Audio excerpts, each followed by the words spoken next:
Classificação dos grupos de doença de plantas segundo McNeil. Vocês já aprenderam que a doença é o resultado da interação do hospedeiro com um agente causal, um patógeno, e o ambiente. Dessa maneira, a gente pode usar vários critérios para classificar as doenças de plantas.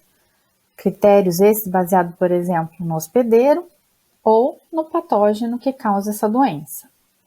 Quando pensamos na classificação de doença, tendo por base o agente causal, definimos os grupos de doenças, por exemplo, causados por fungos, por bactérias, por vírus. Esse sistema de classificação tem um ponto desfavorável, porque no mesmo grupo, patógenos que, apesar de ser próximos taxonomicamente, por exemplo, os fungos, eles atuam de forma diferente em relação à planta para causar a doença. Vou dar um exemplo para vocês. Existe um grupo de bactérias que provoca uma murcha em plantas, cujo controle dessa doença estaria mais próximo, por exemplo, de uma murcha causada por um fungo da espécie Fusarium oxysporum. Porém, existem outras bactérias que são próximas taxonomicamente dessas bactérias que causam murcha, só que elas causam, por exemplo, de podridão em órgãos de armazenamento. Do ponto de vista do controle, essas bactérias teriam mais similaridade com um fungo causador de podridão, como, por exemplo, Rhizopus, do que com aquelas bactérias que eu citei anteriormente, causando as murchas. Quando o hospedeiro é tomado como referência, a classificação reúne as doenças que ocorrem num determinado cultivo. Por exemplo, doenças do arroz, doenças do tomate, doenças da cana-de-açúcar. Se a gente pensar a classificação dessa maneira, ela vai ter a sua utilidade prática, pois os técnicos envolvidos com cada cultura, por exemplo, eles encontrarão mais facilmente as informações que eles estão procurando, seja por meio de manuais, como o Manual de Fitopatologia, volume 2, que reúne todas as culturas e suas principais doenças, ou compêndios específicos para cada cultura. Porém, se a gente pensar do ponto de vista acadêmico, essa maneira de classificar, ela não tem uma importância tão grande, porque, por exemplo, reúne no mesmo grupo doenças causadas por patógenos tão diversos, tão distintos quanto ao modo de ação, quanto aos sintomas que causam naquela cultura. E, consequentemente, o método de controle vai ser bem diferente. Sendo assim, imaginando que o processo de doença envolve alteração fisiológica do hospedeiro, George McNeil, lá em 1960, ele propôs uma classificação para as doenças de planta baseada nos processos fisiológicos vitais da planta interferidos pelo patógeno. Então, a classificação de doenças de planta segundo McNeil, ela leva em consideração os processos fisiológicos vitais que o patógeno está interferindo na planta, independente do hospedeiro, e dessa maneira ele classificou as doenças em 6 grupos. Com base em sua classificação, ele estabelece relação dentro daqueles grupos quanto ao tipo de parasitismo, os sintomas mais típicos, os patógenos mais típicos presentes naquele grupo e, por consequência, as medidas de controle. Se a gente parar para pensar, os processos fisiológicos vitais de uma planta, em ordem cronológica, desde que ela é uma semente dentro de um fruto até ela se tornar uma planta adulta, eles podem ser resumidos da seguinte maneira. A primeira etapa seria do armazenamento de nutrientes em um órgão para o desenvolvimento dos tecidos embrionários. A segunda etapa seria o desenvolvimento desses tecidos jovens graças aos nutrientes que foram armazenados naquela semente. A etapa 3 seria a absorção de água e nutrientes minerais a partir de um substrato. Etapa 4 é o transporte dessa água e desses nutrientes através do sistema vascular da planta. Número 5 é a etapa da fotossíntese. E a número 6 é a utilização pela planta das substâncias que foram elaboradas na fotossíntese. Essas substâncias a gente chama de fotoassimilados. Então, de acordo com McNeil, o desenvolvimento de uma planta a partir da semente contida no fruto envolveria essas etapas sequenciais, como, por exemplo, apodrecimento do fruto para liberar a semente, o desenvolvimento dos tecidos embrionários da semente a partir das reservas dessa semente, a formação dos tecidos jovens, como a radícula, o caulículo, ainda a partir das reservas nutricionais da semente, a absorção da água e nutrientes pelas raízes, o transporte dessa água e nutrientes através dos vasos condutores da planta, o desenvolvimento das folhas que agora passam a realizar fotossíntese, tornando a planta independente das reservas da semente, o desenvolvimento completo da planta, tanto vegetativa como reprodutivamente, graças aos materiais sintetizados por ela, os fotoassimilados. Considerando que cada um desses processos vitais podem sofrer interferências diversas provocadas por diversos patógenos, McNeil, então, propôs classificar grupos de doenças correspondentes a cada processo.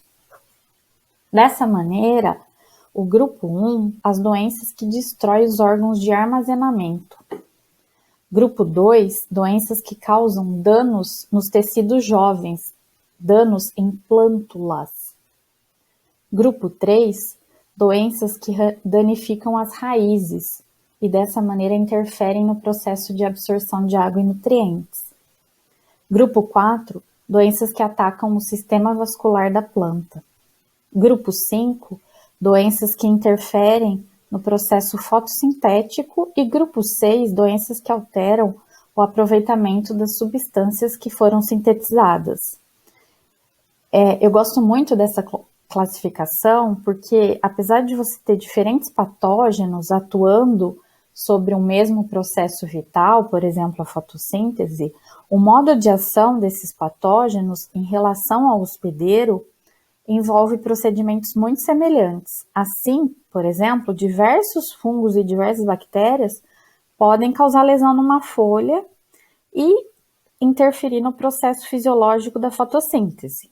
Dessa maneira, as doenças pertencentes a esse mesmo grupo, que seria o grupo 5, apresentam características semelhantes quanto às diversas fases do ciclo de relações patógeno-hospedeiro.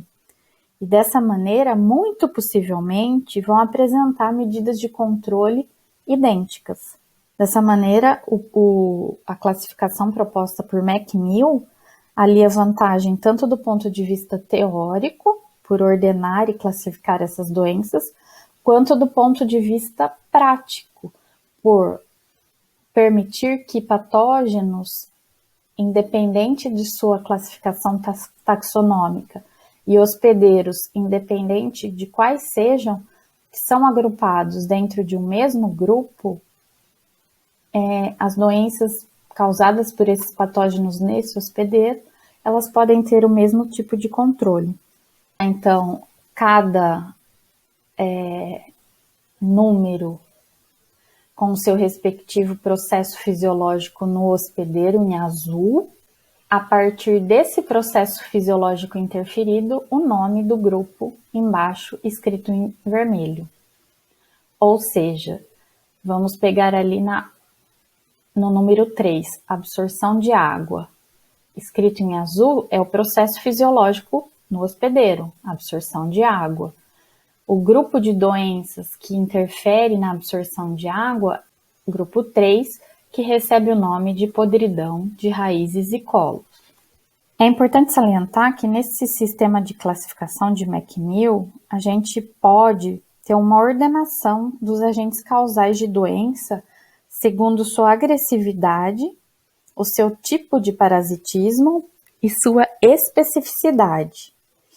Assim, de um modo geral, à medida que a gente caminha do grupo 1 para o grupo 6, constata-se um menor grau de agressividade no patógeno, maior grau de evolução no parasitismo e maior especificidade do patógeno em relação ao hospedeiro. Dessa maneira, a seta da especificidade ela caminha de cima para baixo, ou seja, grupo 1, menor especificidade, chegando até o maior nível de especificidade ao hospedeiro, patógenos do grupo 6.